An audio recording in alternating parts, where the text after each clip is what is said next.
இப்போது நாங்கள் ஆடுகள் அல்ல, இளிச்சவாயர் கூட்டமும் அல்ல, சீரிப்பாயும் விடுதலை சிறுத்தைகள். அடங்க மறுப்போம் அத்துமீறுவோம், அடங்க மறுப்போம் அத்துமீறுவோம், திமிரி எழுவோம் திருப்பி அடிப்போம், தலை நிமிரச் சேரி திரளும்,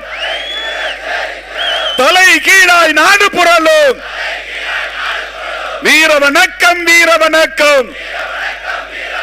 வேறறுப்போம், வேறறுப்போம், சனாதனத்தை வேறறுப்போம், வென்றெடுப்போம், வென்றெடுப்போம், சமத்துவத்தை வென்றெடுப்போம்.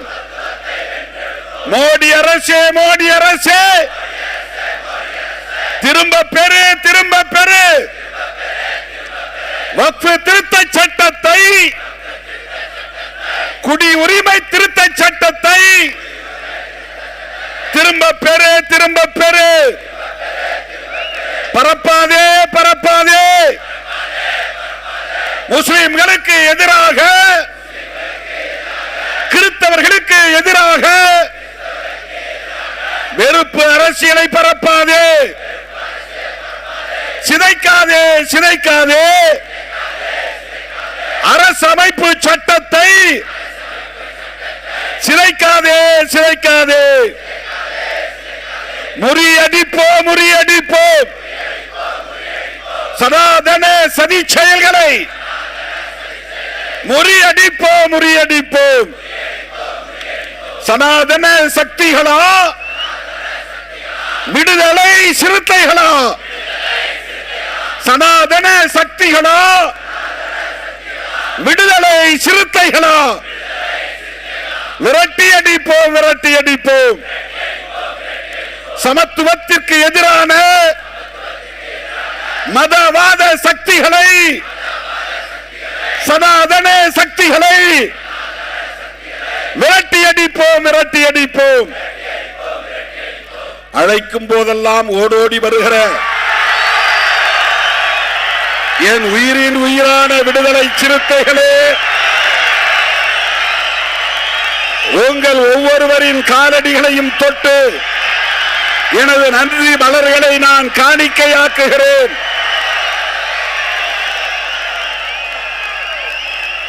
நாம் நடத்தி இருக்கிற இந்த பேரணி, பெருந்திரள் பேரணி, தமிழ்நாட்டு அரசியலில் மட்டுமல்ல, இந்திய அரசியலில் பேரதிர்வுகளை உருவாக்குகிற ஒரு பேரணி.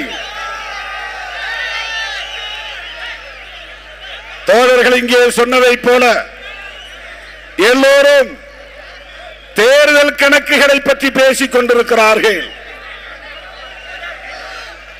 யார் எந்த கூட்டணி, நமக்கு அந்த கவலை இல்லை. எத்தனை இடங்கள் என்று பேசிக் கொண்டிருக்கிறார்கள், நமக்கு அந்த கவலை இல்லை. யார் முதலமைச்சர் என்று பேசிக் கொண்டிருக்கிறார்கள், நமக்கு அந்த கவலை இல்லை. விடுதலை சிறுத்தைகள் திமுகவிடம் சிக்கிக் கொண்டு தவிக்கிறது. அட அற்பர்களே, அரசியல் அறியாமையில் உழலும் அரைவேக்காடுகளே, தமிழ்நாட்டு அரசியலின் திசை வழியை தீர்மானிப்பவர்கள் விடுதலை சிறுத்தைகள். சொல்ல போனால் இந்திய தேசிய அரசியலையும் கூர்மைப்படுத்துகிறவர்கள் விடுதலை சிறுத்தைகள். இன்றைக்கு இந்திய அரசியலையே மதச்சார்பின்மைக்கு எதிரானவர்கள், மதச்சார்பின்மைக்கு ஆதரவானவர்கள் என்று கூர்மைப்படுத்துகிற அரசியலை விடுதலை சிறுத்தைகள் மட்டும்தான் முன்னெடுக்கிறது. இதன் வலிமையை உணராதவர்கள், திருமாவளவனுக்கு அரசியல் பண்ண தெரியல, பேரம் பேச தெரியல, பிளாக்மெயில் பண்ண தெரியல, துணை முதலமைச்சர் வேண்டும் என்று கேட்க மறுக்கிறார். முதலமைச்சர் பதவியை பற்றியே நாங்கள் கவலைப்படல, துணை முதலமைச்சர் பதவி எங்கள் தந்தை புரட்சியாளர் அம்பேத்கர் பிரதமரை கைப்பற்றுங்கள் என்றுதான் வழிகாட்டி இருக்கிறார். அதுதான் அதிகாரம் உள்ள பதவி, அதுதான் அரசு, அதுதான் அதிகாரம் உள்ள பதவி. தலித்துகள், பழங்குடி மக்கள், இந்த மண்ணின் பூர்வீக குடிகள் ஆட்சி அதிகாரத்திற்கு வர வேண்டும். இதுதான் புரட்சியாளர் அம்பேத்கர் கண்ட கனவு. பாலு பாலு உட்காருங்க. இதுதான் புரட்சியாளர் அம்பேத்கரின் கனவு. எந்த நேரத்தில் என்ன செய்ய வேண்டும் என்று எங்களுக்கு தெரியும், திருமாவளவனுக்கு தெரியும், விடுதலை சிறுத்தைகளுக்கு தெரியும். சும்மா யூடியூப்ல உட்கார்ந்து கண்டவெல்லாம் நமக்கு அட்வைஸ் பண்றான். அதை செய்யக்கூடாது, இதை செய்யக்கூடாது, இதுதான் நோக்கம், அதுதான் நோக்கம்.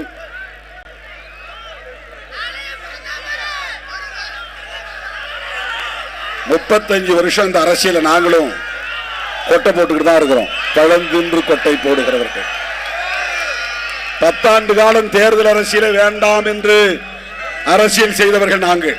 தம்பி இறங்க. 10 ஆண்டு காலம் தேர்தல் புறக்கணிப்பை பேசியவர்கள் நாங்கள். 25 வருஷம் இந்த தில்லுமுள்ளு தேர்தல் அரசியலில் தாக்கு பிடித்து நிற்கிறவர்கள் விடுதலை சிறுத்தைகள். சமகாலத்தில் எங்களோடு புறப்பட்டவர்கள் எங்கோ வழிதவறி போய்விட்டார்கள். எங்களோட வந்தவங்க எல்லாம் காணும், ஆள எங்க போனாங்கன்னு தெரியல. இன்றைக்கு விடுதலை சிறுத்தைகள் தமிழக அரசியலில் தவிர்க்க முடியாத ஒரு சக்தியாக, அரசியல் சக்தியாக நிமிர்ந்திருக்கிறது. ஆந்திராவிலும் வேர் பிடித்திருக்கிறது, தெலுங்கானாவில் கிளை பரப்பி நிற்கிறது, கேரளாவிலும் கர்நாடகாவிலும் மகாராஷ்டிராவிலும் துளிர்விட்டு நிற்கிறது.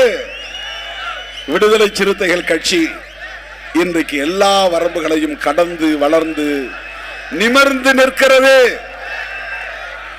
எங்களுக்கு யாருடைய அட்வைஸும் தேவையில்லை. இதை செய்ய, அதை செய்ய, ஏன் உனக்கு பேச தெரியல. அப்புறம் சில நாதாரிகள் புறப்பட்டு இருக்கிறாங்க. நாதாரிகள்னா என்னன்னு எனக்கு அர்த்தம் தெரியாது, ஆனா சொல்றேன். ஊதாரிகள்னா தெரியும். கம்பெனி இருங்க பாலு. சில நாதாரிகள் புறப்பட்டிருக்கிறாங்க. நாம இந்த பட்டியல் சமூகத்து மக்களை ஏமாத்துறோமா? இவனெல்லாம் என்ன சொல்றது? இவங்களுக்கு யாரு எப்படி பதில் சொல்றது? இன்றைக்கு தமிழகத்திலே பட்டியல் சமூகத்து மக்கள் தலை நிமிர்ந்து நிற்கிறார்கள் என்று சொன்னால், சமூக தளத்திலும், அரசியல் தளத்திலும், பொருளாதார தளத்திலும், கலாச்சார தளத்திலும், கலை உலகத்திலும் இன்றைக்கு தலை நிமிர்ந்து நிற்கிறார்கள் என்று சொன்னால், விடுதலை சிறுத்தைகளின் எழுச்சிதான் அதற்கு காரணம் என்பதை மறந்துவிடக் கூடாது. தம்பி வேடன் 2 நாளைக்கு முன்னாடி போன்ல பேசினான். அந்த தம்பி, நான் சொன்னேன், அப்பா 35 வருஷமா நான் பேசுற அரசியல நீ 3 நிமிஷத்துல பாட்டுல சொல்லி இருக்கிற, எனக்கு ரொம்ப பிடிச்சிருக்கு அப்படின்னு சொன்னேன். அந்த தம்பி சொன்னான், ஐயா நீங்க எல்லாம் பேசுறதுனால தான் நாங்கெல்லாம் பாடுறோம். எங்களுக்கு அந்த துணிச்சல். இன்றைக்கு எல்லா துறைகளிலும் காலரை தூக்கிவிட்டு கொண்டு ஒடுக்கப்பட்டவர்கள் தலை நிமிர்ந்து நடக்கிறார்கள் என்று சொன்னால், இது போன்ற பரந்த வீதிகளில் வீறு நடை போடுகிறார்கள் என்று சொன்னால், பல்லாயிரக்கணக்கான தோழர்கள் கோட்டு சூட்டோடு இன்றைக்கு மிடுக்கு நடை போட்டு வருகிறார்கள் என்று சொன்னால், அது விடுதலை சிறுத்தைகளின் எழுச்சியின் விளைவு. என்ன தோழர்கள் கேட்டாங்க, ஏன் நீங்க ஒரு ஆளு கோட்டு சூட்டு போட்டு வந்தா போதாதா, ஏன் எல்லாரையும் போட சொல்றீங்க? என் கண்ணார பார்க்கணும். கட்டிட வேலை செய்கிறவன் கோட்டு சூட்டோடு வர வேண்டும். ஆடு மாடு மேய்க்கிற தம்பிகள் கோட்டு சூட்டு போட்டுக் கொண்டு நடக்க வேண்டும். ஆட்டோ ஓட்டுகிற தம்பி கோட்டு சூட்டு போட்டு நடக்க வேண்டும். அவனுக்கு காக்கி சட்டை தான் கதி என்று எண்ணக்கூடாது. கந்தல் துணிதான் கதி என்று கிடக்க கூடாது. காந்தி துணி இல்லாமலேயே இருந்தார், வெறும் உடம்போடு இருந்தார். அது அவருக்கு மரியாதை. சமகாலத்தில் புகழ்பெற்ற தலைவராக விளங்கிய புரட்சியாளர் அம்பேத்கர் அவர்கள் ஒவ்வொரு நாளும் கோட்டு சூட்டோடு தான் வெளியே போவார். அந்த குடும்பம் வறுமையிலே உழன்ற போதும் உடையிலே கவனம் செலுத்தியவர் புரட்சியாளர் அம்பேத்கர். இன்னைக்கு என்னுடைய தம்பிகள் அத்தனை பேரும் என்னோட வந்து கோட்டு சூட்டோட நிக்கிறான். Blue shirt, blue pant, white shirt, red tie. அப்படியே அம்பேத்கர் மாதிரி நீ நடக்கணும், அம்பேத்கர் மாதிரி உணரணும். சனாதன சக்திகளே அம்பேத்கர் இறந்து விட்டார் என்று நினைக்காதீர்கள். இதோ அம்பேத்கரின் பிள்ளைகள் இருக்கிறோம், அம்பேத்கரின் கருத்தியல் வாரிசுகள் இருக்கிறோம். எங்களை கூமுட்டைகள் என்று எண்ணாதீர்கள். கண்ணில் விரலை விட்டு துழாவுவோம். அரசியல் எங்கள்கிட்ட பேச முடியாது. அரசியல் பேசிப்பார், வா அரசியல் பேசு. ஒன்ன மாதிரி வெறும் சாதி வெறிய பேசுறவங்க அல்ல திரு விடுதலை சிறுத்தைகள்.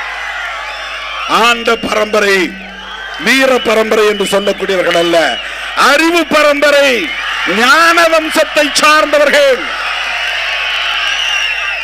எங்கள் தலைவர் அம்பேத்கர் என்று சொல்லுகிற போது எங்களுக்கு மெய் சிலிர்ப்பு ஏற்படுகிறது. நாடி நரம்புகள் முறுக்கேறுகின்றன, தலை நிமருகிறது, மீசை முறுக்கேறுகிறது. இன்னைக்கு தமிழ்நாட்டில் ஒருத்தன் டிப்டாப்பா மிடுக்கா டிரஸ் பண்ணிட்டு போறான்னா அவன் சிறுத்தை. இன்றைக்கு தமிழ்நாட்டில் ஒருவன் நல்ல தமிழ் பெயர் சூட்டி இருக்கிறான் என்றால் அவன் விடுதலை சிறுத்தை. இன்றைக்கு தமிழ்நாட்டிலே தெளிவான கொள்கை அரசியல் ஒருவன் பேசுகிறான் என்றால் கண்ணை மூடிக்கொண்டு சொல்லலாம், அவன் விடுதலை சிறுத்தை.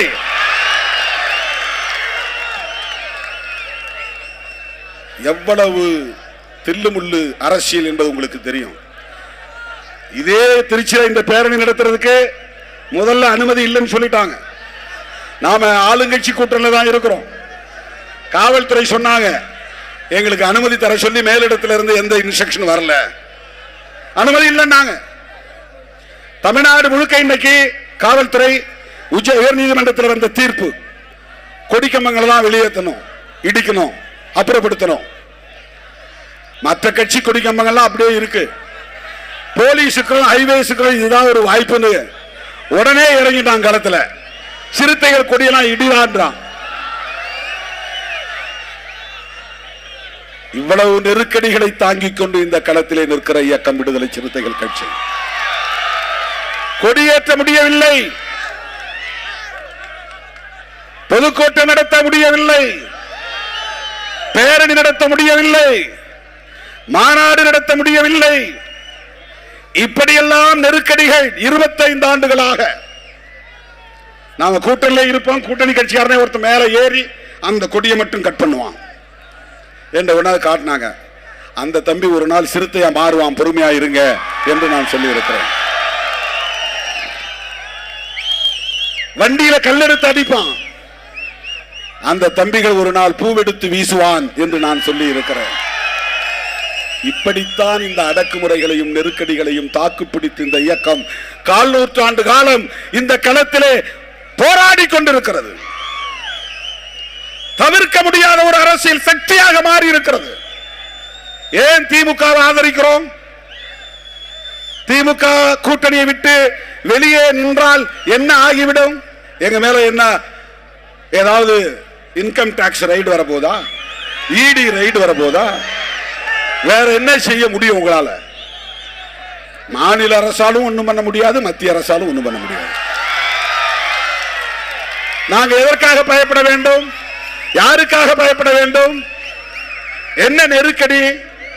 நாங்கள் அம்பேத்கரின் பிள்ளைகள், பெரியாரின் பிள்ளைகள், மார்க்சின் கருத்தியல் வாரிசுகள். அதனால் ஒரு முடிவை துணிவாக எடுத்து, தெளிவாக எடுத்து, உறுதியாக நிற்கிறோம். எல்லா கதையும் அடைச்சிக்கிட்டு இவர் என்ன பண்ண போறாரு? எங்களுக்கான காலம் கனியும் வரையில் நாங்கள் காத்திருப்போம். அதுதான் டெம்பரரி, ஒரு தற்காலிகமான விளைச்சலுக்காக நாங்கள் அவசர முடிவுகளை எடுக்கக்கூடியவர்கள் அல்ல. நான் சொல்லுவேன், எங்களை நோக்கி அதிகாரம் வரும், எங்களை நோக்கி நாற்காலிகள் வரும், எங்களை ஒரு ஓரமாக உட்கார் என்று நீ சொன்னால் அதுதான் அந்த மேடையின் மையமாக மாறும். எங்களை இறங்கி போய் ஒரு ஓரத்திலே நில் என்று சொன்னால் நாங்கள் நிற்கிற இடமே அந்த அவையின் மையமாக மாறும். எங்களை ஓரங்கட்ட பார்த்தாலும் ஒதுக்க பார்த்தாலும் நாங்களே மையம் என்பதை நிறுவுவோம். இதுதான் எங்கள் அரசியல். அருமை தோழர்களே, திராவிட முன்னேற்ற கழகத்தோடு நாம் கொண்டிருக்கிற உறவு என்பது கொள்கை உறவு. இடங்களை பற்றி பேச்சுவார்த்தையில் முடிவு செய்து கொள்வோம், அது வேறு. ஆனால் திமுக அரசோடு எங்களுக்கும் இருக்கிற விமர்சனங்களை தாண்டி நாங்கள் தேர்தல் உறவை வைத்துக் கொள்கிறோம் என்று சொன்னால் அது தொலைநோக்கு பார்வையுடன் கூடிய ஒரு கொள்கை முடிவு, அவ்வளவுதான். யார் புரிந்து கொள்கிறார்களோ இல்லையோ நீங்கள் புரிந்து கொள்ள வேண்டும். என் உயிரின் உயிரான விடுதலை சிறுத்தைகள் புரிந்து கொள்ள வேண்டும். 2002 ஜெயலலிதா அம்மா மதமாற்ற தடை சட்டத்தை கொண்டு வந்த போது அது முஸ்லிம்களுக்கு எதிரானது, கிறிஸ்தவர்களுக்கு எதிரானது, பாதிரியார்களுக்கு எதிரானது, இமாம்களுக்கு எதிரானது என்று எல்லோரும் சொன்ன போது இல்லை இல்லை அது எங்களுக்கு எதிரானது, தலித்துகளுக்கு எதிரானது என்று சொன்ன இயக்கம் விடுதலை சிறுத்தைகள் கட்சி. அப்பதான் 2002 தமிழ் பெயர் சூட்டுகிற நடவடிக்கை எடுத்தோம். மதமாற்ற தடை சட்டத்தை கொண்டு வந்த போது அன்றைக்கும் அந்த சனாதன அரசியலை எதிர்ப்பதிலே தீவிரம் காட்டியிருக்கிறோம். அதுல இருந்து இன்னைக்கு நாம மாறல. அதே அம்மையார் இன்னொரு சட்டம் கொண்டு வந்தாங்க. ஆடு கோழி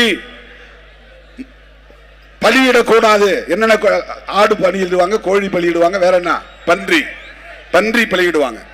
இதெல்லாம் பலியிடக்கூடாதுன்னு ஒரு சட்டம் கொண்டு வந்தாங்க. உடனே நாம சேலத்தில் ஒரு மாநாடு போட்டோம். இந்துத்துவ பண்பாட்டு திணிப்பு மாநாடு, எதிர்ப்பு மாநாடு. அந்த பண்பாட்டை எங்க மேல திணிக்காத. எங்க குலதெய்வத்துக்கு நாங்க சாராயம் வச்சு படைப்போம், அது எங்க கலாச்சாரம். எங்க குலதெய்வத்துக்கு நாங்க கோழியை வெட்டி சமைச்சு கறி சமைத்து, எங்க முன்னோர் முப்பாட்டை செத்து போயிருப்பான், அவன் பேரு மாயவன், என் குலதெய்வம் பேரு மாயவன். அவன் உண்மையா பிறந்து வளர்ந்து வாழ்ந்தவன், அவன் செத்து போயிட்டான். அவனுக்கு நடுகள் நட்டு படைக்கிறோம். நாங்க மீன் படைப்போம், கருவாடு படைப்போம், பன்றியை வெட்டி பன்றி கறியை சமைச்சு அதை சாப்பிடுவோம், படைச்சு சாப்பிடுவோம். இது எங்க கலாச்சாரம். இதை தடுக்கிறது நீ யார்? இதை தடுத்துட்டு குலதெய்வத்தெல்லாம் வழிபடாத, நீ பெருந்தெய்வத்தை வழிபடு, அப்படியே சனாதனத்துக்குள்ள நுழைஞ்சு பிஜேபிக்கு போய் ஓட்டு போடுன்னு சொல்றியா? திடீர்னு இன்னைக்கு முருக பக்தர், அவங்களுக்கு முருகனுக்கு மேல பக்தி வந்துருச்சு. அங்க போனா ராமர் பக்தர், பீகார் போனா கிருஷ்ண பக்தர், மகாராஷ்டிரா போனா விநாயகர் பக்தர், மேற்கு வங்கம் போனா காளி பக்தர், தமிழ்நாட்டுக்கு வந்தா முருக பக்தர், கேரளாவுக்கு போனா ஐயப்ப பக்தர். எத்தனை வேஷம் போடுறான் பாருங்க பிஜேபி காரன் மக்களை ஏய்ப்பதற்கு. என்னைக்காவது அடிப்படை உரிமை கேட்டு போராடி இருக்கிறானா? குடிநீர் வசதி கேட்டு போராடி இருக்கிறானா? மனைப்பட்டா கேட்டு போராடி இருக்கிறானா? ஆரம்ப சுகாதார நிலையம் கேட்டு போராடி இருக்கிறானா? பள்ளிக்கூடம் கேட்டு போராடி இருக்கிறானா? கல்லூரி கேட்டு போராடி இருக்கிறானா?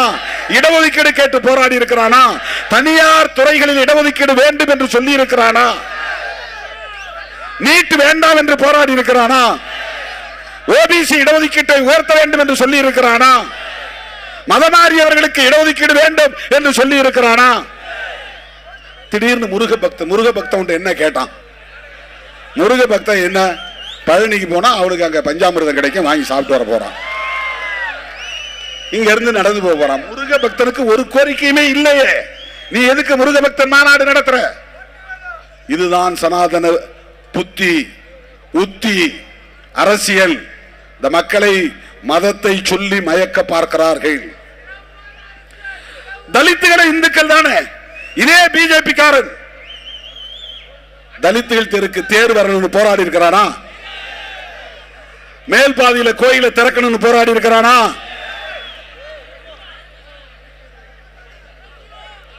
சாதிய வன்கொடுமைகள் கூடாது என்று போராடி இருக்கிறானா? சேரிகளை கொளுத்தும் போது கண்டித்திருக்கிறானா? இங்க வேப்பந்தட்டையில கோர்ட்டு ஜட்ஜ்மெண்ட் கொடுத்துட்டான், ஸ்டே கொடுத்துட்டான். ஒரு 100 மீட்டர் எஸ்சி தெருவுக்கு தேர் வரட்டும்ன்றான். முடியாதுன்னு கலெக்டரும் சேர்ந்து தீர்மானம் போடுறான்.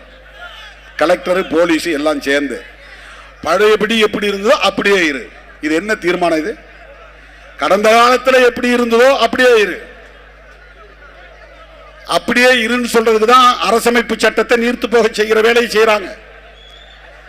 அவன் என்ன சொல்லியிருக்கணும்? ஐஏஎஸ் படித்த ஒரு அதிகாரி, அந்த காலம் வேற, 1945க்கு முன்ன இருந்தது வேற, 1950க்கு முன்ன இருந்த இந்தியா வேற, 50க்கு பின்னால் இருக்கிற இந்தியா அம்பேத்கர் இந்தியா.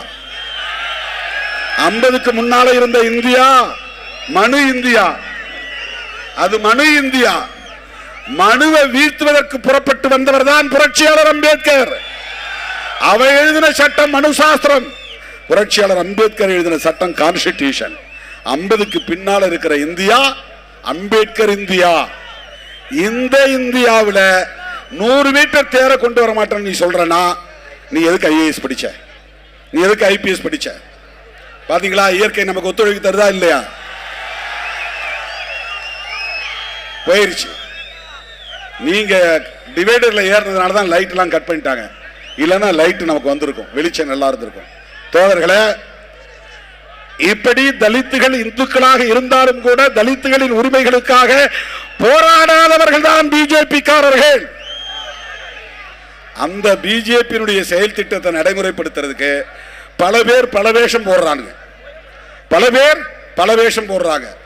சில பேர் சினிமா புகழோடு வந்திருக்கிறாங்க, ஹீரோ என்கிற அந்த வேஷத்தோட வந்திருக்கிறாங்க. நாம எச்சரிக்கையா இருக்கணும். எல்லாம் என்ன சொல்றாங்கன்னா, இந்த எஸ்சி சமுதாயத்தை சார்ந்த இளைஞர்கள்லாம் அப்படியே சினிமாவுக்கு பின்னால போயிருவாங்க, சினிமா ஹீரோவுக்கு பின்னால போயிருவாங்க. நடக்குமா? ஏமாறுவீர்களா? அப்படி வெறும் சினிமா விளம்பரத்திற்காக அல்லது அந்த புகழுக்காக மயங்கி அரசியல் களத்திலே தோல்வி அடையக்கூடியவர்களா நீங்கள்? நான் சொன்ன அம்பேத்கரை ஏற்றுக்கொண்ட எவனும் எந்த விளம்பர மாயைக்கும் பணிய மாட்டான், விளைவோக மாட்டான். அம்பேத்கர் அரசியலே வேற, அதை அவங்களால புரிஞ்சிக்கவே முடியாது. இன்றைக்கும் அம்பேத்கர் சொன்னால் கோடி மக்கள் குரல் எழுப்புவார்கள், கூச்சல் எழுப்புவார்கள். இந்தியா முழுக்க, உலகம் முழுக்க சினிமாக்காரங்களுக்கு அந்தந்த ஏரியாவில் தான் கோஷம் வரும், கூட்டம் வரும். அப்படின்னா அம்பேத்கர் 1,00,000 மடங்கு ஹீரோ. அவரு நீ 100 படத்துக்கு ஹீரோவா இருப்ப. அம்பேத்கர் இறந்தது 56. இன்னைக்கு நீங்க கலிபோர்னியாவில் போய் அம்பேத்கர் சொல்லுங்க, அப்படியே எழுந்திருப்பான் ஒரு 100 பேர். ஜெய் பீம், ஜெய் பீம் அப்படின்னு முழங்குவான். இந்த முழக்கத்துக்கு எவ்வளவு பெரிய ஈர்ப்பு! 1,00,000 சூப்பர் ஸ்டாருக்கு சமமானவர் புரட்சியாளர் அம்பேத்கர். சூப்பர் ஸ்டார்னா தமிழ்நாட்டுக்குள்ள, சுப்ரீம் ஸ்டார் தமிழ்நாட்டுக்குள்ள, அல்டிமேட் ஸ்டார் தமிழ்நாட்டுக்குள்ள, நம்ம பவர் ஸ்டார் தமிழ்நாட்டுக்குள்ளதான். அம்பேத்கர் அதையெல்லாம் தாண்டிய ஸ்டார், அதுக்கு பேரே கிடையாது. அந்த அம்பேத்கரை தலைவராக ஏற்றுக்கொண்ட எம் உயிரின் உயிரான விடுதலை சிறுத்தைகள் ஒரு ஓட்டு சிதறாது. சிறுத்தைகள் எப்பக்கமோ அப்பக்கம்தான் வெற்றி, சிறுத்தைகள் எப்பக்கமோ அப்பக்கம்தான் ஆட்சி. அதை தீர்மானிக்கக்கூடிய வல்லமை படைத்தவர்கள் விடுதலை சிறுத்தைகள். இதை நான் ஆணவத்தோடு சொல்லவில்லை, அகந்தையோடு சொல்லவில்லை, அரசியல் பேரத்திற்காக முன்னோட்டமாக சொல்லவில்லை, யதார்த்தத்தை சொல்லுகிறேன். அருமை தோழர்களே, அப்படிப்பட்ட இந்த இயக்கம் இன்றைக்கு தேர்தலை பற்றி கவலைப்படாமல் தேசத்தை பற்றி கவலைப்படுகிறது. அதுதான் இந்த பேரணி, அதற்கான சாட்சி தான் இந்த பேரணி. வாங்கன்னு தான் கூப்பிட்ட, எங்கிருந்துதான் இப்படி கிளம்பினீர்களோ இன்னும் வந்து கொண்டே இருக்கிறார்கள். காவல்துறை அங்கங்க மடக்கி வச்சிருக்கிறாங்க வண்டியை, உள்ள விடாதீங்க, உள்ள விடாதீங்க, உள்ள விடாதீங்க. திருச்சியே திணறி போயிரும். அது மீண்டு வருவதற்கு நேரமாகும்.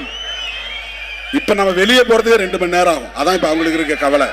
பாதுகாப்பா நீங்க திரும்பி இன்னொரு பேரணி நடத்தணும். இப்படியே திரும்பவும் நீங்க மன்னார்புரம் போகணும், இப்படியே நடந்து போகணும். உங்க வண்டி எல்லாம் அங்கதான் வரும், இந்த பாலத்துக்கு கீழே. பஞ்சப்பூர்ல இருந்து வந்து தென் மாவட்டங்கள் வண்டியெல்லாம் இங்க வந்து மன்னார்புரத்தில் நிற்கும், நீங்க ஏறி போயிடலாம். அந்த பக்கம் போனீங்கன்னா ஜி கார்னர் வட மாவட்ட வண்டிகள்லாம் வந்துடும். நீங்க திரும்ப இங்க இருந்து ஒரு 2 கிலோமீட்டர் நடக்கணும், மறுபடியும் பேரணி. தோழர்களே, நான் நிறைவுக்கு வருகிறேன். இந்த பேரணி ஒரு செய்தியை சொல்லுகிறது. என்ன செய்தியை சொல்லுகிறது என்றால், எல்லாவற்றையும் விட முதன்மையானது தேசம். 2026 தேர்தல், அதுல பேரம், அதுல சீட்டு, அதுல வெற்றி தோல்வி, அதையெல்லாம் விட, கூட்டணி கணக்குகள் எல்லாவற்றையும் விட தேசம் முதன்மையானது.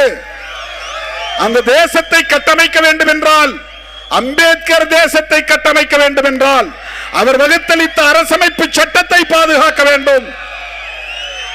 அரசமைப்பு சட்டத்தை பாதுகாக்க வேண்டுமானால் அதுல உயிர் மூச்சு கோட்பாடு, ஆன்மான்னு ஆங்கிலத்தை வடமொழியில சொல்லுவாங்க. கான்ஸ்டிடியூஷனுடைய ஆன்மா, ஆன்மானா உயிர் மூச்சு. அதுல முக்கியமா 3 இசம் இருக்கு கான்ஸ்டிடியூஷன்ல. 1 செக்யூலரிசம், 2 புளூரலிசம், 3 பெடரலிசம். இதெல்லாம் நீங்க தெரிஞ்சுக்கணும், இதெல்லாம் நீங்க சொல்ல தெரியணும். செக்யூலரிசம், பெடரலிசம், புளூரலிசம், இதை தாண்டி 4 பேசிக் ஃபேக்டர் இருக்கு, 4 அடிப்படை கூறுகள்: நீதி, சுதந்திரம், சமத்துவம், சகோதரத்துவம். இதுதான் அம்பேத்கரிசம், இதுதான் கான்ஸ்டிடியூஷன். இதன் அடிப்படையில் தான் புதிய இந்தியாவை கட்டமைக்க போகிறோம். அப்படி உருவானால் அந்த தேசத்திற்கு பெயர் அம்பேத்கர் தேசம். அதுதான் அம்பேத்கர் கண்ட கனவு, அம்பேத்கர் இந்தியா. அதுதான் அம்பேத்கர் உருவாக்க நினைத்த இந்தியா. அந்த இந்தியாவில் சாதி இருக்காது, பாகுபாடு இருக்காது, ஆண் பெண் பேதம் இருக்காது, உயர்வு தாழ்வு என்கிற அகந்தை இருக்காது. உயர்ந்த சாதிதான் நாங்கள் என்று சொல்லுகிற இருமாப்பு இருக்காது. எல்லாம் சகோதரர்களாக நாம் வாழ்வோம். இஸ்லாமியர்கள் எங்கள் சொந்தம், கிறிஸ்தவர்கள் எங்கள் சொந்தம், இந்துக்கள் எங்கள் சொந்தம், சமணர்கள் எங்கள் சொந்தம், சீக்கியர்கள் எங்கள் சொந்தம், பௌத்தர்கள் எங்கள் சொந்தம். யாதும் ஊரே யாவரும் கேளீர். அப்படி ஒரு இந்தியாவை நாம் கட்டமைக்க வேண்டுமானால் அரசமைப்பு சட்டத்தின் உயிர் மூச்சு கோட்பாடுகளில் ஒன்றான செக்யூலரிசம் என்பது பாதுகாக்கப்பட வேண்டும். அதைத்தான் செக்யூலரிசம் என்பதை நாம் என்ன சொல்லுகிறோம் என்றால், எந்த மதத்தையும் சார்ந்திருக்க கூடாது என்பது மட்டுமல்ல, எந்த மதத்தையும் எதிர்க்க கூடாது, எந்த மதத்திற்கும் எதிரான பகையை வளர்க்க கூடாது. அதுதான் செக்யூலரிசம். இன்னைக்கு இந்த அரசு என்ன பண்றாங்க தெரியுமா? நீ இந்து மதத்துக்கு ஆதரவா பேசு, முருக பக்தர் மாநாடு நடத்து, ஐயப்பன் மாநாடு நடத்து, அது பிரச்சனை இல்லை. ஆனால் அவன் செய்யக்கூடிய மிக முக்கியமான முரண்பாடான அரசியல் என்னவென்றால், முஸ்லீம்களையும் கிறிஸ்தவர்களையும் இந்த தேசத்தின் அந்நியர்களாக காட்டுகிறார்கள், பகைவர்களாக காட்டுகிறார்கள், எதிரிகளாக நிறுத்துகிறார்கள். எந்த மதத்திற்கு எதிராகவும் செயல்படக்கூடாது. அதுதான் செக்யூலரிசம். தோழர்களே, குடியுரிமை திருத்த சட்டம் முஸ்லிம்களுக்கு எதிரானது. உறுப்பு எண் 370 நீக்கம் முஸ்லிம்களுக்கு எதிரானது. முத்தலாக் திருத்த சட்டம் முஸ்லிம்களுக்கு எதிரானது. வக்ஃப் திருத்த சட்டம் முஸ்லிம்களுக்கு எதிரானது.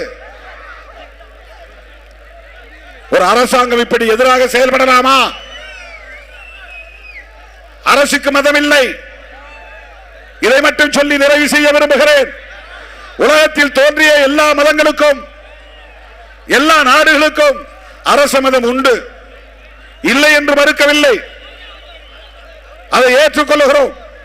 இந்தியாவுக்கும் அரச மதம் வேண்டும், அதிலே மாற்று கருத்து இல்லை. ஆனால் எந்த மதத்தை அரச மதமாக அறிவிப்பது? இதுதானே விவாதம் நடந்தது. புரட்சியாளர் அம்பேத்கர் அவர்கள், பண்டிட் ஜவஹர்லால் நேரு அவர்கள், காந்தியடிகள், இவர்கள் எல்லாம், சர்தார் வல்லபாய் பட்டேல் போன்ற தலைவர்கள் எல்லாம் நீண்ட நெடிய விவாதத்திற்கு பிறகு ஒப்புக்கொள்ளப்பட்ட ஒரு அரசியல் தான் செக்யூலரிசம். எல்லா நாடுகளிலும் செக்யூலரிசம் உண்டு, மேற்கத்திய நாடுகளிலும் செக்யூலரிசம் உண்டு, ஐரோப்பிய நாடுகள் அனைத்திலும் செக்யூலரிசம் உண்டு, அமெரிக்காவிலும் கூட செக்யூலரிசம் உண்டு. ஆனாலும் அவர்கள் அரச மதம் என்று ஒரு மதத்தை அறிவித்திருக்கிறார்கள். அதனால் அந்த மதத்தால் எந்த பாகுபாடும் இல்லை. மூட நம்பிக்கைகள் இருக்கலாம், பேய் பிசாசு, அடுத்த பிறவி, இந்த பிறவி, போன பிறவி, சடங்கு சம்பிரதாயங்கள், இது இருக்கலாம். ஆனால் இஸ்லாத்தில் சகோதரத்துவம் இருக்கிறது, கிறிஸ்தவத்தில் சகோதரத்துவம் இருக்கிறது, பார்சியில் சகோதரத்துவம் இருக்கிறது, சீக்கியத்தில் சகோதரத்துவம் இருக்கிறது, பௌத்தத்தில் சகோதரத்துவம் இருக்கிறது, சமணத்தில் சகோதரத்துவம் இருக்கிறது. இந்து மதத்தில் சகோதரத்துவம் உண்டா? அண்ணன் தம்பின்னு உறவாட முடியுமா? எவ்வளவு பெரிய பாகுபாடு! இதையே இந்து மதத்தை உயர்த்தி பிடிப்பவர்கள் சுய விமர்சனம் செய்ய தயங்குகிறார்கள். அம்பேத்கர் எதிர்த்தது ஏன்? பெரியார் எதிர்த்தது ஏன்? மகாத்மா பூலே எதிர்த்தது ஏன்? அம்பேத்கர் என்ன முஸ்லிமா? பெரியார் என்ன கிறிஸ்தவரா? இங்கே சில பேர் கண்டுபிடிச்சிருக்கிறாங்க, பெரியார் கன்னடர். என்னையா அரசியல்? கருணாநிதி தெலுங்கர். அப்படின்னா நீ அம்பேத்கர் என்ன சொல்லுவ? அம்பேத்கர் நீ என்ன சொல்லுவ? அம்பேத்கர் யார்? அவர் பேசிய மொழி மராத்தி மொழியாக இருக்கலாம், அவர் கற்ற மொழி இந்தியாக இருக்கலாம். ஆனால் அவர் வாழ்க்கை எங்களுக்கானது, ஒடுக்கப்பட்டவர்களுக்கானது, பாட்டாளிகளுக்கானது, உழைப்பவர்களுக்கானது, சிறுபான்மை மக்களுக்கானது. அவருடைய வாழ்க்கையும் அவருடைய கோட்பாடும், வாழ்க்கையும் கோட்பாடும் முக்கியமா, அவன் பேசிய மொழி முக்கியமா, அவர்கள் பின்பற்றுகிற மதம் முக்கியமா? இங்க தமிழ் தேசியம் என்கிற பெயரால் திமுக வெறுப்பு அரசியலை மட்டுமல்ல, ஒட்டுமொத்தமாக திராவிட இயக்க அரசியலையே எதிர்த்து வெறுத்து பரப்புவதன் மூலம் சனாதன சக்திகளுக்கு துணை போகிறார்கள். இதையெல்லாம் நாம் புரிந்து கொள்ள வேண்டும், இதையெல்லாம் உணர்ந்து கொள்ள வேண்டும். பெரியாரை கன்னடர் என்று சொன்னால் அம்பேத்கரை மராட்டி என்று சொல்வாயா? எனக்கு பெரியார் வேண்டாம் என்று கூட நான் சொல்லுகிறேன். அம்பேத்கரை வேண்டாம் என்று என்னால் சொல்ல முடியுமா? அம்பேத்கரை வேண்டாம் என்று சொல்லிவிட்டு நான் யாரை தலைவராக ஏற்றுக்கொள்வது? அமித்ஷாவை தலைவராக ஏற்றுக்கொள்வதா? மோடியை தலைவராக ஏற்றுக்கொள்வதா? அண்ணாமலையை தலைவராக ஏற்றுக்கொள்வதா? நயினார் நாகேந்திரனை தலைவராக ஏற்றுக்கொள்வதா? நடிகர்களை தலைவராக ஏற்றுக்கொள்வதா? புரட்சியாளர் அம்பேத்கர் அவர்கள் உலகமெங்கு வாழுகிற ஒட்டுமொத்த உழைக்கும் மக்களின் விடுதலைக்கான தத்துவத்தை தந்த ஒரு மாமனிதர். அவரை எப்படி நாம் மொழி அடிப்படையில் பிரித்து பார்க்க முடியும்? பெரியாரும் அம்பேத்கரும் நண்பர்கள், மகாத்மா பூலேவின் வாரிசுகள். துருவி துருவி போய் பார்த்தால் அவர்கள் அத்தனை பேரும் புத்தரின் வாரிசுகள். அம்பேத்கர் புதிய புத்தராக இந்த மண்ணிலே அவதாரம் எடுத்தார். அப்படிப்பட்ட அந்த மாமனிதரின் கொள்கை வழியிலே நாம் எல்லா வரம்புகளையும் கடந்து தேசிய அளவில் சிறுபான்மை மக்களையும் இதர விளிம்பு நிலை மக்களையும் அதிகார வலிமையுள்ளவர்களாக வளர்த்தெடுக்க வேண்டும் என்கிற தொலைநோக்கு பார்வையோடு இந்த இயக்கத்தை வழிநடத்துகிறோம். இது இடையில அப்பப்ப 2 வருஷத்துக்கு ஒரு தடவை தேர்தல் வரும். அதுல 8 10 பிரச்சனை கிடையாது, 10 20 பிரச்சனை கிடையாது. நாம் ஏற்றுக்கொண்ட கொள்கையில் தெளிவாக இருக்கிறோமா இல்லையா, உறுதியாக இருக்கிறோமா இல்லையா, அதுதான் முக்கியம். அம்பேத்கருக்கு துரோகம் இழைக்க கூடாது, அம்பேத்கருடைய கொள்கைக்கு நாம் துரோகம் இழைக்க கூடாது. யார் துரோகம் இழைத்தாலும் சிறுத்தைகள் ஒருபோதும் துரோகம் இழைக்க மாட்டோம். அவருடைய அரசியலை நாம பேசுறோம், அவருடைய அரசியலை நாம பேசுறோம். பிஜேபி மேல தனிப்பட்ட வெறுப்பு நமக்கு கிடையாது, மோடி மேல தனிப்பட்ட வெறுப்பு கிடையாது, கோல்வாக்கர் மேல தனிப்பட்ட வெறுப்பு கிடையாது. அம்பேத்கர் அரசியலை பேசினா ஒன்னு அம்பலப்படுத்த வேண்டியிருக்கு. அம்பேத்கர் அரசியலை பேசினால் பிஜேபியை வேண்டாம் என்று சொல்ல வேண்டி இருக்கிறது. அம்பேத்கர் அரசியலை பேசினால் தமிழ்நாட்டில் இருந்து விரட்டி அடிக்க வேண்டிய தேவை வருகிறது, இந்தியாவில் இருந்தே விரட்டி அடிக்க வேண்டிய தேவை வருகிறது. அதுக்கு நான் காரணம் இல்லை, நான் உள்வாங்கிக் கொண்ட அம்பேத்கர் அரசியல் தான் காரணம். அம்பேத்கர் அரசியல் தான் காரணம். அந்த அரசியலின் அடிப்படையில் தான் தோழர்களே இந்த தேர்தல் கணக்குகள் போடும் சூழலில் நாம் தேசத்தின் நலன்களை முன்னிறுத்துகிறோம்.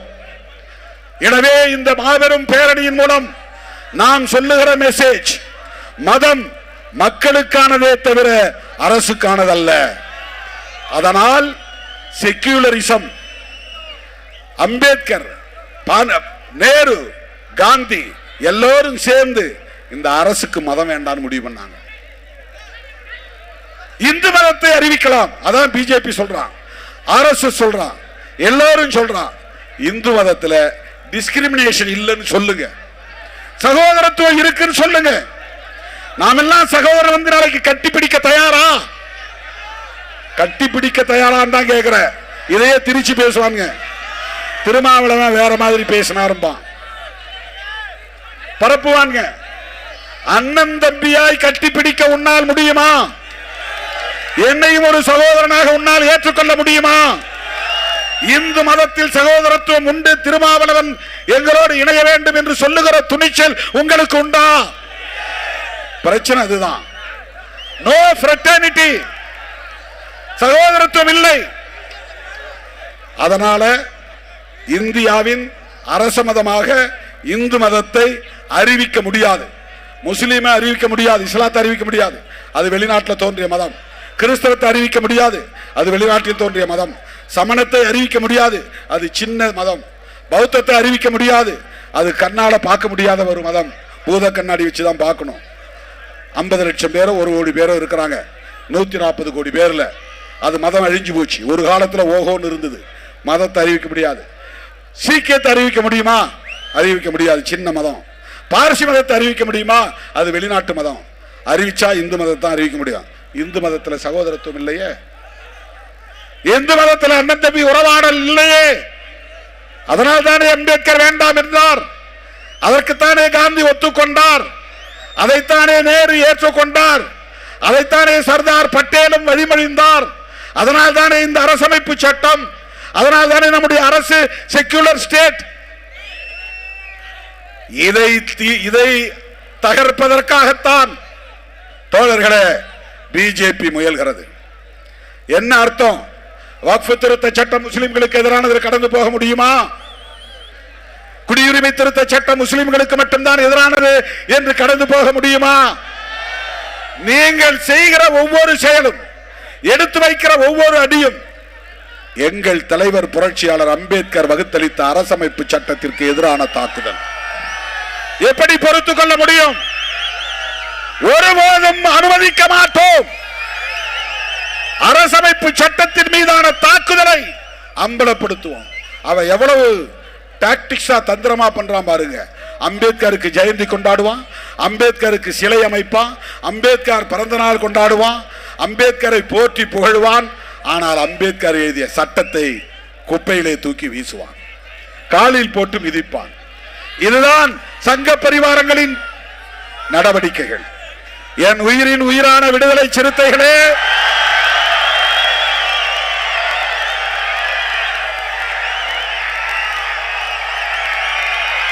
நம்மை எந்த சக்தியாலும் வீழ்த்த முடியாது. தற்காலிக அரசியல் பயனுக்காக நாம் தவறான முடிவை ஒருபோதும் எடுக்க மாட்டோம்.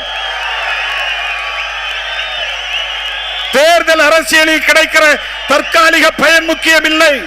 இந்த நாடு முக்கியம், தேசம் முக்கியம், அரசமைப்பு சட்டம் முக்கியம். அதற்கான போராளிகளாக இந்த களத்தில் நிற்போம், அதற்கான போர்படை வீரர்களாக இந்த களத்தில் நிற்போம். தேர்தல் வரும் போகும். மறுபடியும் சொல்லுகிறேன், தேசிய அளவில் சிறுத்தைகளா சனாதன சக்திகளா என்றுதான் அரசியல் தமிழ்நாட்டில் நடக்கும். சனாதன சக்திகளா விடுதலை சிறுத்தைகளா என்ற அரசியல் தான் தமிழ்நாட்டில் நடக்கும். அதற்கு தயாராகும் என்று சொல்லி என் அழைப்பை ஏற்று ஓடோடி வந்த என் உயிரின் உயிரான விடுதலை சிறுத்தைகள் அனைவருக்கும் என்னுடைய நெஞ்சார்ந்த நன்றியை தெரிவித்து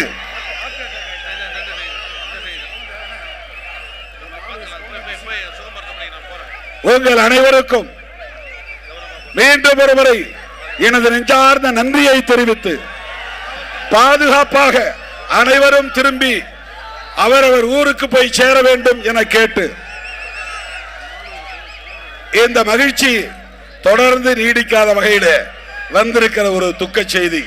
காட்டுமன்னார்குடி எய்யலூர் கிராமத்தை சார்ந்த தம்பி பிரபாகரன் பேரணியில் நடந்து வருகிற போதே மாரடைப்பு ஏற்பட்டு காலமாகி இருக்கிறார். தம்பி பிரபாகரனுக்கு அனைவரும் எழுந்து நின்று ஒரு சில நொடிகள் அமைதி காத்து வீர வணக்கம் செலுத்துவோம். அனைவரும் எழுந்து நிற்கவும். நீங்க பாதுகாப்பா போனோம், அமைதியா இருங்க.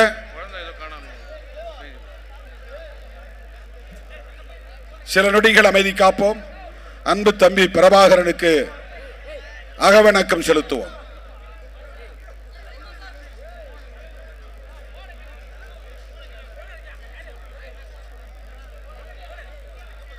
வீர வணக்கம், வீர வணக்கம். அன்பு தம்பி பிரபாகரனுக்கு, காட்டுமன்னார்குடி பிரபாகரனுக்கு வீர வணக்கம், வீர வணக்கம். விடுதலை சிறுத்தைகளின் வீர வணக்கம். அதே போல மணப்பாறையை சார்ந்த ஆவாரம்பட்டி நிகில் வடிவேல் அவர்களின் பையன், 4 வயசு பையன், எங்கே இந்த கூட்டத்தில் நான் அதனால தான் பிள்ளைங்கள்லாம் அழைச்சிட்டு வராதீங்கன்னு சொன்னேன். எங்கேயாவது நின்னாங்கன்னா அவங்க அப்பாவுக்கு உடனே தொடர்பு கொள்ளுங்க. 904 90 43 99 90 71 90